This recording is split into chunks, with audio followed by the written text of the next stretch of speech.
Okay. It says we are live.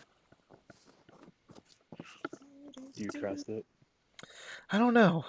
Not really. Not so much in no. Okay, now I trust it because now I see There it is. it.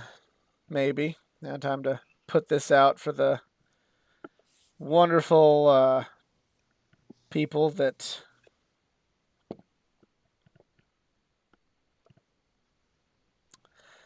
subscribe to my channel. Maybe it's things like it's so weird how like sometimes when I like get the email notification that I'm live, like sometimes it will go to the app and let me, share that way, but other times it like makes me go to YouTube on the browser, which is weird. But hello everyone. Welcome to this week's edition of the Just Us Marks Wrestling Recap Show. I am the Athletic Geek, joined on the other end of the tin cannon string this week by CJ. Yo. And Brock Lesnaring his way in. Because I guess it is SummerSlam season, so, he's here for the payday. Nick! What's up? Um, Easy is back in his homeland, so he will not be joining us this week, but should be back next week. And They don't have internet up there yet, do they? yeah, I don't know if they have internet in Canada yet. They're a little backwards. Yeah, Well, they don't have AEW in Canada, so he can't talk about it. Very, very, very, He's very gonna get good me for point. that one. Yeah, be prepared for some Hulk Hogan jokes next week after that one. Yeah, he's gonna send me like that videotape. I'm sure of it. Well, they like banned the sharpshooter. They only call it the Scorpion Deathlock now. They're very anti-Canada all of a sudden. Blame Canada. Yes. So anyway, if you've never seen the show before, this is the Just Us Marks Wrestling Recap Show. I went to high school with Nick. I met CJ locally here. We love wrestling. We love talking wrestling. We love sharing our love of pro wrestling with each and every one of you out there. However, just like each and every one of you out there, we are just fans. Our opinions that have any other fan out there. We avoid insider terms. At the end of the day, we are not insiders. We are not wrestlers. We's just a bunch of fucking marks. And yeah, so a lot of stuff to talk about this week. Not much from the WWE world, really, other than the obvious. So the less said about that, the better. The 14 thing. That's been news. People are excited about that. I heard a rumor that actually wasn't true. Oh. It's true. They've just they were weeble wobbled on it because kids are how they sell merch. Yeah. If it I is, feel like they don't need to do that. They've hit that's their mark. Like the people who wanted that like watch AEW now. yeah, Like they get their TV 14 wrestling. yeah, I I can don't really. see like Fox and USA going like, okay, you need to do a little bit. You need to give us something. I will say this much. Way back when WWE first went TVPG, I was actually taking a marketing class in college, and I remember we had to write like a quick paper on like a current company and how they market. Like it was just a short paper, and I remember talking about how WWE just went PG, and saying this was a good idea on their part because all the kids they're trying to attract now, when they can switch back to more adult content. I said they're, you know, 15 to 20 years in the future, and then all the kids that they got that brand loyalty with as, earlier in their lives will the the product can mature with them. And that kind of seemed, if it is true, that is kind of what they're doing because it's been, you know, about 15 years ish since they've gone PG. I don't really know right off the top of my head, but I most of think the about 10. I was 2008. So it? yeah, 2008. Look at So your predictions coming true. Did you well, write any other papers about wrestling? um, did a report on Chris Benoit talking about. I did. I had like a health class where I talked about steroid use and like concussions. So I used like Chris Benoit and Junior Seau as like my What topics. what did you get on these papers? What did these teachers give you for these papers? I got like a. I know on both of them I didn't get like an. I got like a B plus or an A minus. So I didn't do too bad. Did you Work. hear them say that Takeshita wrote like his thesis about the German suplex I Yeah. did hear him. on Dynamite? I did hear that. I did not go that far, but I did a Bible study. I went to a Christian school and I was an RA, so I had to do Bible studies every week. And I wasn't gonna do one because I was feeling lazy. And one of my people on my floor were like, "I bet you," because I didn't want to do it because I wanted to watch wrestling, and I did them on Mondays, and they were like, "I bet you can't do a Bible study about wrestling," and I was like, "I bet I can," and they're like, "Okay, do it then." So I like whipped up in like an hour and a half. I did this Bible study about like correcting people, like confronting people in a Christian way, and I used Shawn Michaels and Ric Flair's match where he says, "I'm sorry, I love you," and super kicks him. there So that was that was my closest. you go. That was my closest thing. But I mean, it's been long enough that if you were like a kid in 2008, you're either getting ready to graduate high school or you're a young adult now, and an edgier product is kind of more your speed. So I mean, I don't think it's going to improve the overall product of WWE, but I mean, they'll be like South Park. They can say shit now. So it is what it is. Um, but let's talk Rampage. And speaking of Takeshita, Eddie Kingston versus Konosuke Takeshita in on Rampage. This was amazing because they're both amazing. Yes. I'm so tired of people. I feel like it's the same thing with MJF, where people like talk about Eddie, like he's really good at promos, but his one thing he's lacking is wrestling. I'm like, no, he's not, like at all. What are you talking about? I don't understand that There's been a lot sentiment. this week about, oh, well, he'd be a better wrestler if he didn't look like the crazy alcoholic back of the dive bar smoking a cigarette. That's kind of what makes him him. Yeah. Yeah, and Like he's a he great doesn't. wrestler. He's fantastic. You know, He no sells. I'm like, in this company, you're gonna bitch about him no selling. yeah. In AEW groups, because people are body shaming him on the internet. Anybody so that other said, people are, I'm going to pull out my be a dick card for this. If you are one of the AEW fans that complains about Eddie Kingston no selling, yet you think the Young Bucks are the best tag team in the world, you can go fuck yourselves. And you are an idiot. There's my assholeness of the week. If you are somebody who says that Eddie Kingston doesn't sell enough, yet feels that the Young Bucks and or Will Ospreay and or the Lucha Bros are what wrestlers need to be, you can go fuck yourself. Rant over. But to the body shaming thing, it's kind of like, that's something now that's kind of like, a lot of E-drones are big on that because, Booker T is all about like, hey, dog, you need to get bigger, dog. You need to probably, I'm not going to tell you to take steroids, dog, but, you need to take steroids, dog. Shucky ducky quack quack them steroids. Because that's just kind of what he's about because he's kind of Look one at of, him still today. yeah. He just wrestled. He looks crazy. But Yeah, it's... the E-drones are all about, well, if you don't look like Roman or Brock, you're bad. And, to a point, I get it, because there are people that, the casual audience doesn't want to see the guy from across the street. They want to see something larger than life. But Eddie Kingston's perfect for the AEW audience. well, And WWE has Kevin Owens.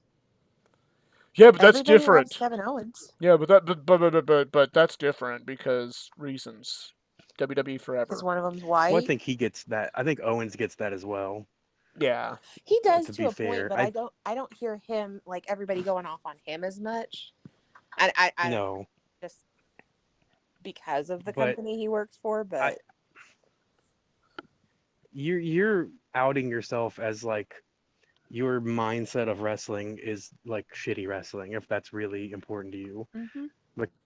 Because that like I put that when we were talking to like Edmund and the other group. Like if that's your go-to way that wrestling is, you're basically saying that like wrestling was the best when it was the 80s WWF, which was in ring like not the best at all. I mean, there's a lot of And people that think, before that, that wasn't the case. but they'll use that argument of yeah, and it outdrew AEW, so therefore we're right. You know, like the people that we met at All In who like everything about WWE is great. You know, or AEW is not as good because it doesn't draw the money that WWE does. Which I mean, okay, like But throughout I wrestling history before those the same people 80s, were normal looking guys outdrew AEW. yeah yeah. Like what Luthez and Danny, like junior heavyweights, outdrew WWF, and they like not maybe not then, but they drew a lot of money. Dusty Rhodes drew a lot of money. Yeah, I know. It's just Arn Anderson, like there's a lot of it's kind pre of like steroid era. and AEW fans are guilty of this too. May not so much on this topic, but you kind of have the sliding scale and the fluidity of your principles, which is just basically, does this justify my point? Great, it's cool. Does this not justify my point? Backflip to why this time it's a moot point, and that's how the Yeah, e-drones, But I mean, and this is the people I'm talking about. Whenever they're like, oh, you'll love WrestleMania because you'll get to see, you haven't lived until you've seen Cowboy Stadium, and I'm like, my dad was one of the biggest Dallas Cowboy fans I've ever heard about, and seeing the Dallas Cowboy Stadium means fuck all to me. I want to see a good wrestling match. Would it have been a good wrestling match this year? Sure, but if your selling point to a wrestling show is you're going to get to see this football stadium for a team you just kind of feel is okay, then that's not really for me in my tastes in just wrestling or art or life. That doesn't do anything for me. Go on, CJ.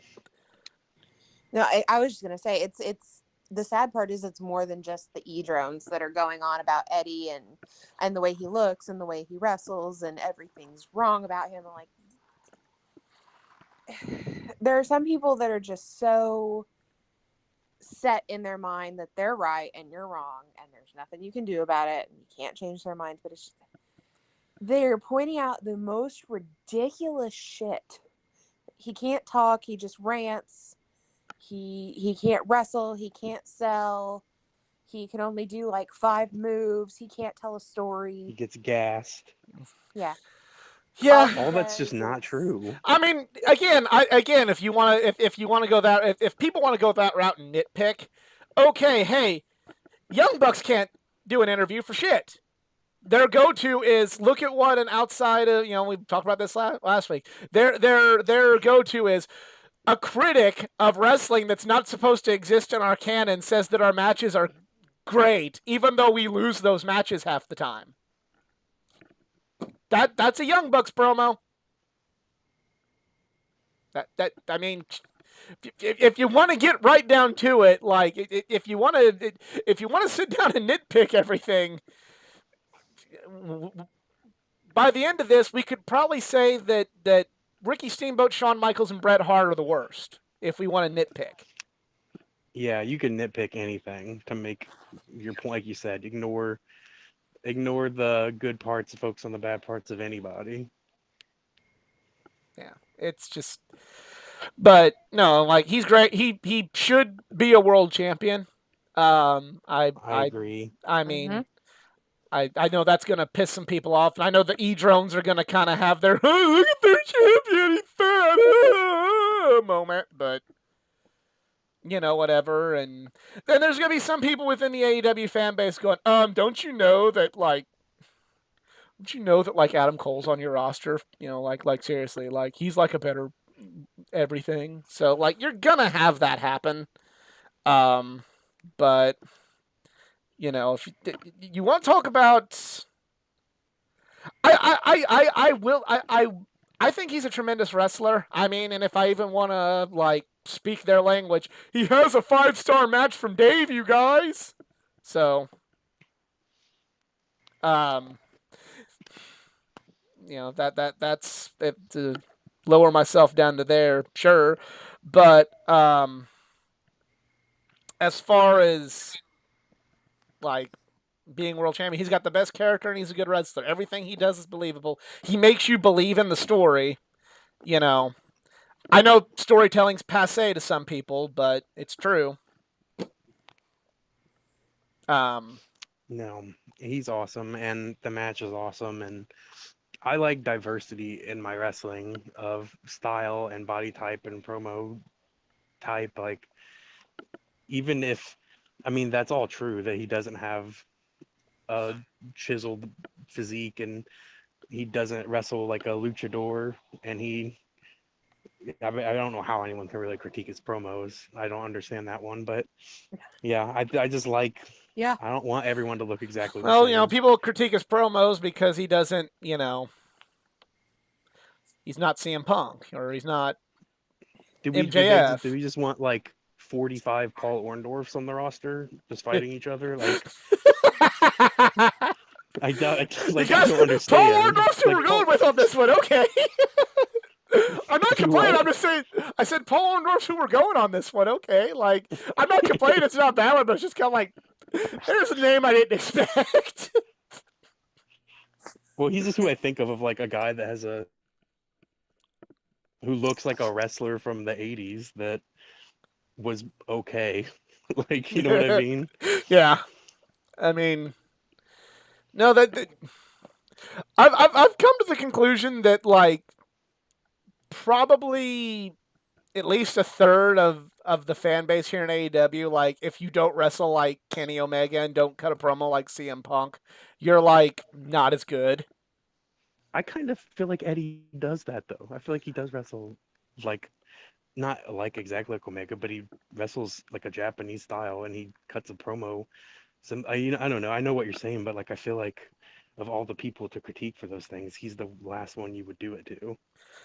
But it's just, people are just piling on. People are.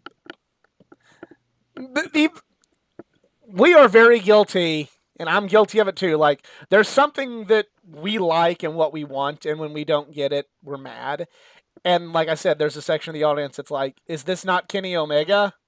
It's bad then." Or even like one of my favorite wrestlers, "Is this not Bryan Danielson? Why is it happening?"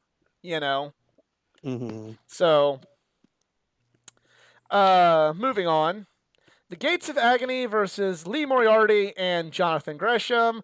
Good match. Jonathan Gresham turns to the dark side, and for all intents and purposes, seems like he's joined Tully Blanchard Enterprises, which is very interesting. Very interesting indeed. Especially when he's got his own stable right now, so I don't really know what joining Tully Blanchard Enterprises does for that, but yeah.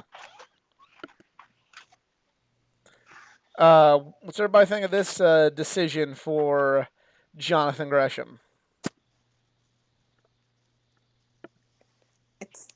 It happened. I'm not quite sure what to think about it. I have a hard time getting invested in this Ring of Honor stuff.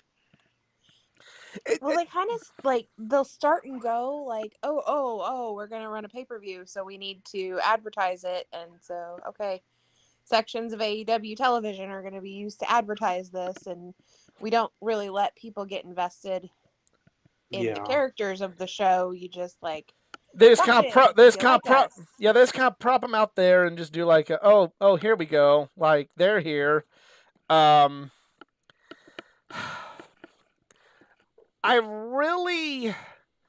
appreciate the fact that they're still going to run ROH shows, and they're at least doing something to kind of make it so you don't forget about the brand. But I kind of agree with Nick in the sense that's like it's hard to really get super duper invested when there's not really like a consistent ROH brand or an ROH schedule. When it's really just like, oh hey, it's here are these other belts we got that don't have a TV show but have some pay-per-views, but it's just it would it almost feels like the invasion without an invasion. Does that make sense? Kind of. Yeah. Like when when they did the invasion, they had all these WCW belts and they had WWF tag belts and they had WCW tag belts and they had WCW championship and the WWF championship and they had the US championship under the WCW banner and the Intercontinental, and they had all these WCW belts that were being defended because it's like, okay, well, there's WWF wrestlers and WCW wrestlers, so their titles are going to intermingle, but like there's no like set, well, ROH is invading AEW, or the ROH people are trying to prove they're as good as the AEW people, so it's kind of like, I don't really know the right way of saying this, and with the only way I can think of to say it, it's gonna make it sound worse than what it probably is, but it's like,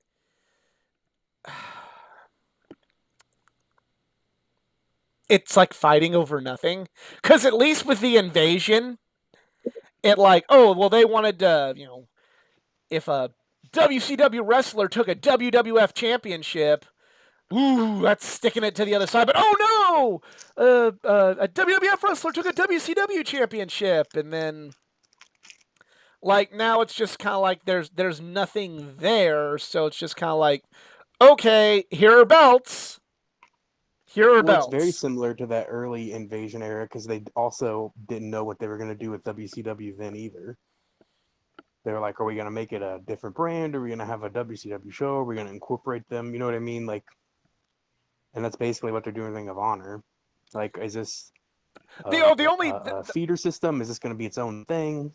The only like thing that makes me at least look at it better than the invasion as of right now is I feel eventually you're gonna get a Ring of Honor show. You're gonna get something with Ring of Honor soon, so like this isn't just kind of like an all for naught or a burial of Ring of Honor. Like the invasion was just the word burial gets thrown around a lot here on the internet, but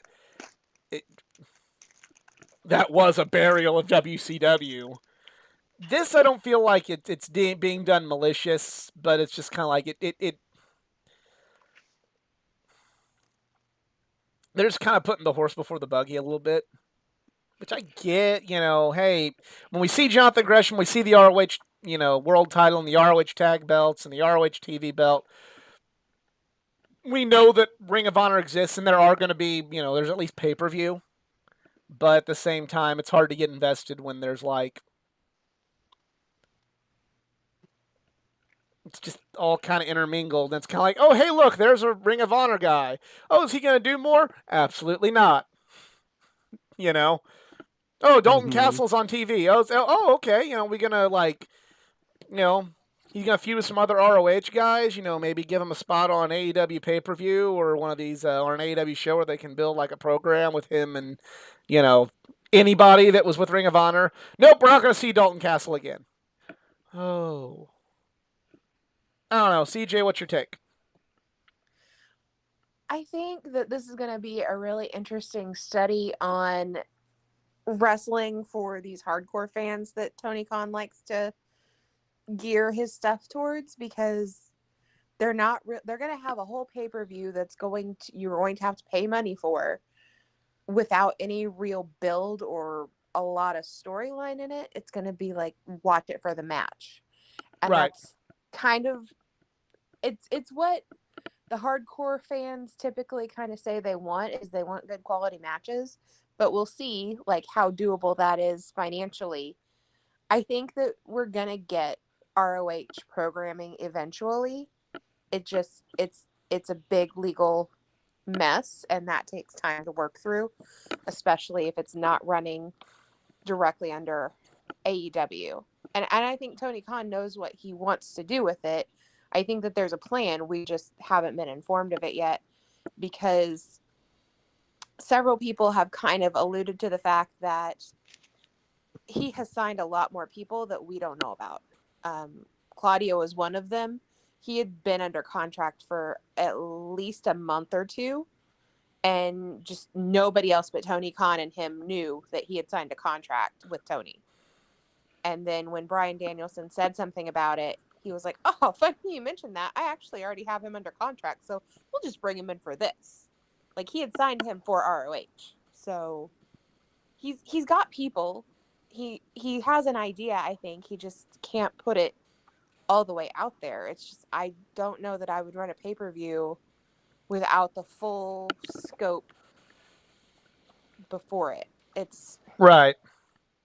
you're trying to eat a cake before it bakes, and you know, that's a good way to get food poisoning. I don't know. Are you Not- guys not gonna the way get I the would do it. pay-per-view? I'd like to.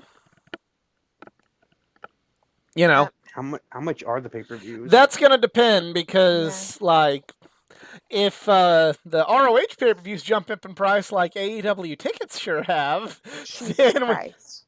yeah. Real sidebar. CJ and I are fortunate enough that we will be going to All Out, but holy shit balls is Yeah. to have the ticket prices gone up. I mean, up. I mean, And a sidebar, they announced last night that the tickets would go on sale on Friday. Mhm. Dave Meltzer didn't put out tweets about pre-sales. They didn't. The only way you knew about a pre-sale is if you were part of Elite Fleet and you checked your email between 1 a.m. and like 7 a.m. this morning, like this freak does. Like, that's the only way that I had a pre-sale code. That's the only way I knew. I didn't even know you were part of Elite Fleet. I am. Okay. You're welcome. I also got an email from the Now Arena because we've been there before. So basically, if you've never really been to an AEW show, you're SOL unless you knew somebody. And I had the forethought of mind to go, they've been doing these pre-sale sneaky Pete things. They got torched for it pretty good on the Forbidden Door. And I have a feeling if they didn't hold enough tickets back for tomorrow, they're going to get the heat for it again. Yeah. I had the mind to do that, but this is what you have to do. I'm going to let everybody in on this. You have to be in there. You have to be in the waiting room at least 10 minutes before the pre-sale starts at 10 Central Time. And then you have to be on your shit. You have to have your Ticketmaster all set up with your card. You got to know your shit. You got to know your numbers. You got to type really fast, and you got to know exactly where you want to go and exactly how many tickets you want, and hit bing, bang, boom, and done. You can't think. Mm-hmm. You can't scout, and you got to hurry. I am hoping that the only thing I'm worried about is like, hey, pre-sale, you're going to play, I wonder if the pre-sale was just ridiculously high. I wonder when tomorrow when all the tickets to the general public go on sale, if it's going to be like, hey, it's cheaper now. It's not going to be cheaper the day after. And hopefully they're not, hopefully Elite Fleet didn't sell us bootleg tickets. It was from AEW. I'm kidding. I'm kidding. The code was from the Now Arena. Like, no, it's fine. I know it's fine. I bought when I went to WrestleMania. I bought my tickets on StubHub, and I had the high anxiety the whole all the way waiting in line at WrestleMania. Just I hope I didn't get screwed. I hope I didn't get screwed. I really hope I didn't get screwed. I really hope I didn't get screwed. And the minute it went beep, all right, enjoy the show. I'm like, yes, didn't get screwed. So. Yeah, we'll be okay. They're not gonna take the prices down tomorrow. Maybe if they have open availability like they did at Forbidden Door, they opened up a couple more seating sections after the fact that were obstructed view or over by the cameras at the last minute. Those will be way cheaper if you want to take that risk, if they get them and if they don't sell out immediately. If the price changes tomorrow, the only thing they're going to do is jack it up higher. Yeah. So the because I essentially have a the feeling he wants a really big gate, and he does not have that many seats. yeah. We're essentially sitting in kind of the same area I was at All In, and the ticket prices have tripled from what I paid at All In. And I understand that All In was just kind of a hey, let's see if we can do it thing, and now it's a company with more things you got to pay for now. And I get it. The when things get more popular, the price goes up. That's just how shit works. I'm cool with that, but damn, does that sting? Ugh, it's just and What burned me is that when I looked at if you bought all 3 tickets, we would have paid like $100 more for all 3 shows. we did get a ticket, Ray. Yeah. I think they're really pushing the buy a package rather than buy a ticket, buy one single ticket. But I'm sure, but but we like didn't buy the package. I can't go. Yeah, we I can't be gone the last day of the month and the whole first week of the month. Sorry. Sorry, Tony Khan. I do have a job, and if you want me to keep coming to shows, I have to keep that job. Unless yeah you want to employ me, yeah let me know. yeah just Sounds like you could probably use an accountant. yeah. Because if they have a fan fest, I don't think we should go because it's probably gonna be really expensive to get in, and I don't know if I really want to pay $150 to meet Eddie Kingston. Not saying that Eddie Kingston isn't worth $150, but seeing as how I've previously met him for 30, yeah, or pay $200 for Britt Baker when previously it cost us 60. But back to Rampage. Mercedes Martinez and Serena Deeb versus Kayla Sparks and Christina Murray. This was literally just filler. Like, this was just something to get the Deeb and Mercedes Martinez match. And that's not necessarily a bad thing, but, like, it was there. It's a trope of wrestling that exists. It's never going to not exist, but Do you feel like they're ramping up for women's tag belts? Yes. yes. Yeah, I do And too. their singles women's division still isn't great because you still have your world champion for all intents and purposes being seen as an afterthought quite a bit. I And had now a you want to big add rant on that last week. and now you want to add tag titles to it. Okay, super duper. Ray in the chat. I don't make it again this year, but I'm waiting for Mania tickets. Might go right now. Yeah, hopefully. I will not be going to WrestleMania in California. Sorry. No offense. I know you SCU guys are very proud. Have a lot of pride in your state, but I'm kind of content never going to California. Sorry. You just can't afford California. Yeah. Main event is Tony Nese today. This is a good little match, including literally Danhausen punching Smart Mark Sterling in the dick. Not a low blow in the balls, like it was a straight punch right in the penis. So, do I not have internet? I like Tony Nese. I like Tony Nese. I like it, but he is just kind of like. I really find myself kind of saying sometimes, like, okay, why is he here? And I'm not saying that like to him to like bash him, but it's like, why did you pay for him? You know what I mean? Oh, Yeah. dang it. Well, I paid for the new internet and I'm still lagging. What the actual fuck?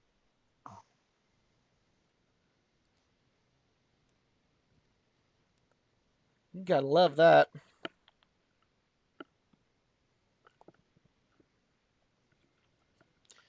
Tony Nese is a guy that you can slot in a lot of different places, though. Yeah.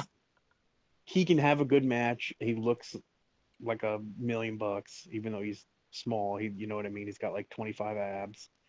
He I don't know. I think that he can lose, and you could heat him up and put him in a TNT title match for Dynamite. Have a couple utility person in that mid card, lower mid card. I don't know what is going on with this stream because it looks like, according to this, we're lagging pretty bad.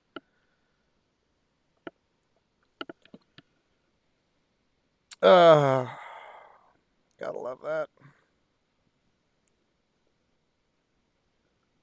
Yeah, I'm seeing it here on my end. We're choppy and it says we have no data. That doesn't make a lick of sense.